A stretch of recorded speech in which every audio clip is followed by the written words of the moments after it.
Hello' everybody welcome বন্ধুসকল আপোনালোকক যে এই দুদিনৰ পৰা কৈ আছিলোঁ ট্ৰিপ এটাৰ কথা আমি ট্ৰিপ এটাৰ হেৰি কৰি আছিলোঁ আচলতে আমি ট্ৰিপত যাম পুৰীলৈকে পুৰী জগন্নাথ দৰ্শন কৰিবলৈ যাম আৰু এইটো আমাৰ গ্ৰুপ গোটেই মানুহকেইটা বহি আছে আৰু আমি আহি পাইছোঁ নিউ বঙাইগাঁও ষ্টেচন সেই ওপৰত ভালকৈ উঠিছেনে নাই নাজানো তো এতিয়া ষ্টেচন আহি পাইছোঁ আহোঁতে গাড়ী দি আহিছোঁ আমাৰ মানে ট্ৰেইন বহুত দেৰিকৈ ৰাতি 10:30 বজাত ট্ৰেইন আছে গতিকে আমি 7টামান বজাত ঘৰৰ পৰা গাড়ীতে আহিছোঁ নিউ বঙাই ষ্টেচনলৈকে আৰু এতিয়া আমি ইয়াত ৰখি আছোঁ গাড়ী আহিলে গুচি যাম আৰু কি হ'লে নাই আমাৰ আচলতে টাইম হৈছিল এতিয়া লৈ ট্ৰেইন অহাও নাই আৰু এপত যদি চেক কৰোঁ তেতিয়াহ'লে আৰু কভাৰ কিবা দেখাই আছে মানে 1 মিনিট দেখাই আছে কিন্তু এতিয়া মানে এনাউন্স কৰা নাই তো সেয়ে কিবা হয় চবৰে টেনশ্যন হৈ গৈছে যদি গুচি গৈছি এয়া চাওক আমাৰ ট্ৰেইন আহি পাইছে আমি যাম হামসফৰ এক্সপ্ৰেছ এয়া চাওক হামসফৰ এক্সপ্ৰেছ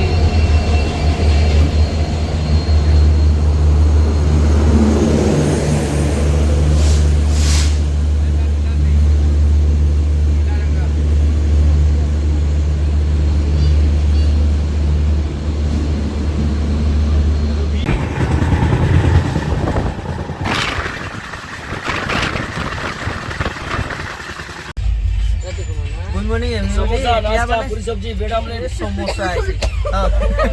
गुड मॉर्निंग মানে কালি ৰাতিটো ধৰক আমাৰ 11টা মানত ট্ৰেইনত উঠিছিলোঁ তো ৰাতি বিশেষ হেৰি কৰা নাই অসুবিধাও কৰিব গতিকে এতিয়া হেৰি কৰিছোঁ এতিয়া ৰাতিপুৱা প্ৰায় 7:30 বাজিছে আৰু আমি মালদা পাৰ হৈছোঁ মালদা পাৰ হৈ কিবা ৰামপুৰহাট নে কি পাম এতিয়া গতিকে তাৰে কাৰণে আছোঁ বহি কিন্তু ধুনীয়া চিনাৰী আপোনালোকে চাওক চিনাৰী এনেদৰে প্ৰাকৃতিক দৃশ্য চাইছে আমি গৈ আছোঁ ভুৱনেশ্বৰ অভিমুখে আৰু আমাৰ ট্ৰেইনৰ যিটো ৰাইট টাইম সেইটো বোধহয় সেইটো 6টা না ভণ্টি 6টা না 6:30 অঁ তে আমাৰ ট্ৰেইনৰ যিটো ৰাইট টাইম হৈছে সেইটো হৈছে 6:30 গতিকে দিনটো আৰু 6:30 মানে সন্ধিয়া 6:30 দিয়ক গতিকে দিনটো আৰু এনেকৈ গৈয়ে আছোঁ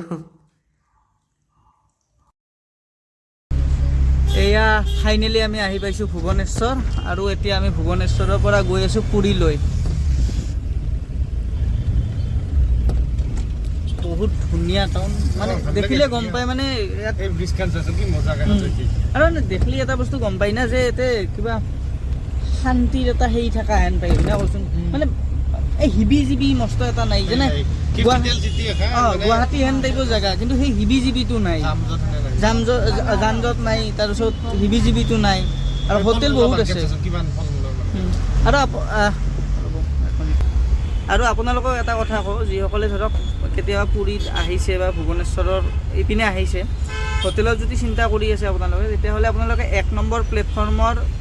পিনেদি ওলাই যাব তাতে কেইবাখনো হোটেল মানে ওলাই যোৱা ৰাস্তাটোতে আপোনালোকে বিভিন্ন হোটেল লজ গেষ্ট হাউচ বিভিন্ন পাই যাব ইমান মানে টেনশ্যন ল'ব লগা কথাই নাই আৰু তো আপোনালোকে আহিব যদি আহে তেতিয়াহ'লে আপোনালোকৰ নিশ্চয় এইটো কামত আহিব কাৰণ আমাৰ আজি উল্টা পাল্টা লাগিছিলে যে 1 নম্বৰৰ পিনেদি ওলাওঁ নে 6 নম্বৰৰ পিনেদি ওলাওঁ ক'ত হোটেল পাম কি পাম লাষ্টততো আমি গাড়ী ঠিক কৰিলে পুৰীত যাবৰ কাৰণে আমি আৰু মানে হোটেলত থকাৰ ব্যৱস্থাটো নকৰিলোঁ অলপ যদি আৰু আধা ঘণ্টামান দেৰি হ'ল হয় তেতিয়াহ'লে ইয়াত হোটেলত থাকি দিলোঁ হয় তো এতিয়া আমি সেইত গৈ আছোঁ কিন্তু আপোনালোককো ইনফৰমেশ্যনটো দি থ'লোঁ আৰু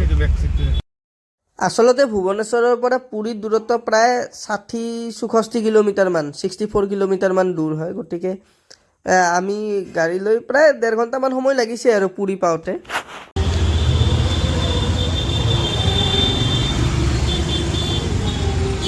এইটোৱে হৈছে অসম যাত্ৰী নিবাস ইয়াত আমি আহি গ'লোঁ কোনোমতে পালোঁ দে আহি আৰু এয়া আহি পেলাই এইটো আমাৰ ৰুম মাহঁত আগতে আহিছে সিহঁতে হেৰি কৰিছে মই অলপ তলত মানে থাকিলোঁ কাৰণ খানা চানাখিনি অৰ্ডাৰ কিবাখিনি দিব আছিল সেইখিনি কৰিলোঁ এতিয়া আহি পাইছোঁ এতিয়া আৰু ফ্ৰেছ হৈ কিবা অলপ খাই লৈ শুই থাকিম আৰু ৰ'ব ৰুমটো দেখাওঁ এয়া চাওক ৰুমটো ইপিনে মা আৰু ভণ্টি বিচনাত বাগৰি গৈছে ভণ্টি কি হ'ল বাকী ৰুমটোৰ আৰু এটা বস্তু দেখাওঁ, এয়া চাওক বেলকনিও আছে এইবাৰ।